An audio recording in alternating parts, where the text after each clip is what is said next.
साधनाओं की प्रयोगशाला। भक्ति मार्ग के बाद वेदांत की साधना शुरू की। उस क्षेत्र में सोहम और अहम ब्रह्मास्मि रूप की सिद्धि तक पहुंचे। तांत्रिक, बंगला, बाउल, वैष्णव और शाक्त आदि संप्रदायों का मार्ग भी अपनाया। विभिन्न संप्रदायों, पंथों की साधना के बाद इस निष्कर्ष पर पहुंचे कि स्वरूप से मार्ग भले ही अलग हों, तात्विक दृष्टि से किसी में कोई अंतर नहीं है। खालसा पंथ की दीक्षा लेकर उसका मर्म समझा। एक दिन विचार आया कि हिंदू मुसलमान में क्या भेद है, यह भी मालूम किया जाए। अपनी इष्ट आराध्य भवानी से अनुमति मांगी। मां ने अनुमति दे दी। टमटमा गांव में एक सूफी साधक रहता था। उससे दीक्षा ली और साधना की विधि सीखी। 3 दिन साधना के बाद ही भाव बदल गए। उनके अंतःकरण से हिंदू का भाव विलुप्त हो गया। उन्होंने मंदिर में जाना बंद कर काली का प्रसाद नहीं खाया। साधना के दिनों में किसी ने कहा कि इस्लाम के अनुसार जो काफिरों का वध करेगा वही स्वर्ग में सुख से रहेगा।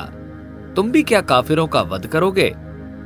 रामकृष्ण परमहंस ने कहा, काफिर बाहर नहीं रहते, वे हमारे भीतर ही हैं।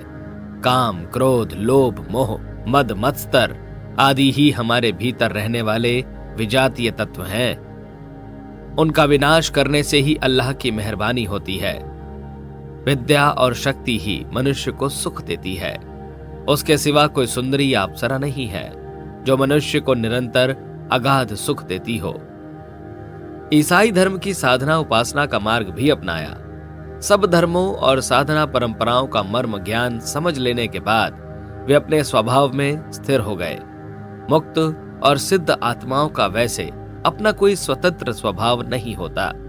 वे परमात्म चेतना से इस तरह ओतप्रोत हो जाते हैं कि उनकी अपनी स्वतंत्र सत्ता कहीं दिखाई ही नहीं देती। जिस स्थिति और स्तर का साधक आता है उसी के अनुरूप वे दिखाई देने लगते हैं। दर्पण की तरह स्फटिक से बने विग्रह की भांति हो जाते हैं, जो सामने उपस्थित दृश्य या वर्ण को ही अपने स्वरूप में प्रतिबिंबित करने लगता है। रामकृष्ण देव तब विविध साधना धाराओं को ही परख रहे थे। पूजा की कोठरी में बैठे श्री राम को ये दृश्य जीवंत घटनाओं की तरह दिखाई देते हैं।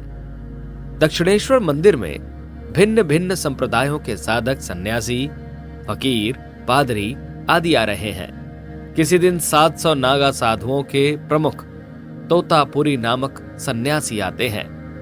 चारों ओर उनकी बड़ी ख्याति है।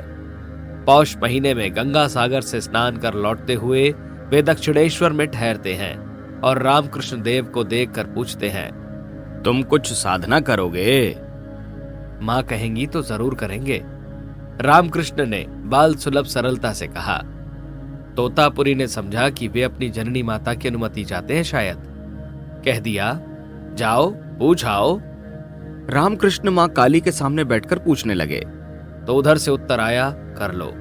फिर पूछा, कौन सिखाएगा साधना? मां ने उत्तर दिया, जो तुझे वेदांत सिखाने आया है वही साधना भी सिखाएगा। स्वामी रामकृष्ण ने महंत तोतापुरी से सारा संवाद ज्यों का त्यों कह सुनाया। वे हंसे, फिर कहा, हमसे उपदेश ग्रहण करना है तो सन्यासी बनना पड़ेगा। रामकृष्ण उसी सहजता से पूछते हैं, सन्यासी होने के लिए क्या करना पड़ेगा? कोठरी में अपनी मार्गदर्शक सत्ता के दिव्य सानिध्य में बैठे श्री राम अनुभव कर रहे थे जैसे रामकृष्ण के रूप में वे स्वयं ही यह संवाद कर रहे हों। तोतापुरी जी सन्यास के बारे में समझाते हैं। उसके लिए श्राद्ध, होम, तर्पण आदि करना पड़ेगा। भगवा वस्त्र पहनना होगा और निरंतर विचरण करते रहना पड़ेगा। रामकृष्ण ने कहा, सब स्वीकार है, लेकिन भगवा पहने बिना सन्यासी हुआ जाए, ऐसा कुछ कीजिए। मैं यह स्थान छोड़कर अन्यत्र नहीं जा सकता। मेरी मां जीवित है, अब उनका और कोई पुत्र नहीं, इसलिए उन्हें छोड़ा नहीं जा सकता। तोतापुरी ने स्वीकार कर लिया। सन्यास की तैयारी होने लगी। शिखा, सूत्र, कंठी, माला आदि चिन्हों का विसर्जन हो गया। चिता आरोहण और श्राद्ध तर्पण की क्रियाएं भी संपन्न कर ली गईं। सर्वस्व त्याग का व्रत ग्रहण कर लिया। दीक्षा के बाद तोतापुरी अपने शिष्य को उपदेश देते हैं और समाधि में ले जाने का प्रयत्न करते हैं। स्फटिक की माला से एक मन का अलग निकाला और रामकृष्ण देव को पद्मासन लगाकर बैठ जाने के लिए कहा। शिष्य ने पद्मासन लगा लिया। तोतापुरी ने रामकृष्ण की आंखों के बीच बाहों के मध्य स्फटिक का स्पर्श किया। उसे कुछ जोर से दबाया। थोड़ा सा दबाव पड़ना था कि रामकृष्ण देव की समाधि लग गई। वे अचेत से हो गए। नाड़ी की गति और हृदय की धड़कन यथावत चल रही थी, लेकिन उन्हें कोई बोध नहीं था। यह अवस्था देखकर तोतापुरी थोड़े डरे। उन्हें लगा कि रामकृष्ण कहीं शरीर न छोड़ दे। बड़ी सावधानी से उन्होंने साधक की देखभाल की। एक दिन बीत गया, दूसरे दिन की शाम भी ढल गई और तीसरे दिन की सुबह हुई। तब भी रामकृष्ण की स्थिति में कोई अंतर नहीं आया। उन्होंने अपने प्रमुख शिष्यों से कहा, 3 दिन तक यदि साधक अपनी सहज अवस्था में नहीं आता तो कठिन हो जाता है। शरीर उस आत्मचेतना को वापस धारण करने योग्य नहीं रह जाता।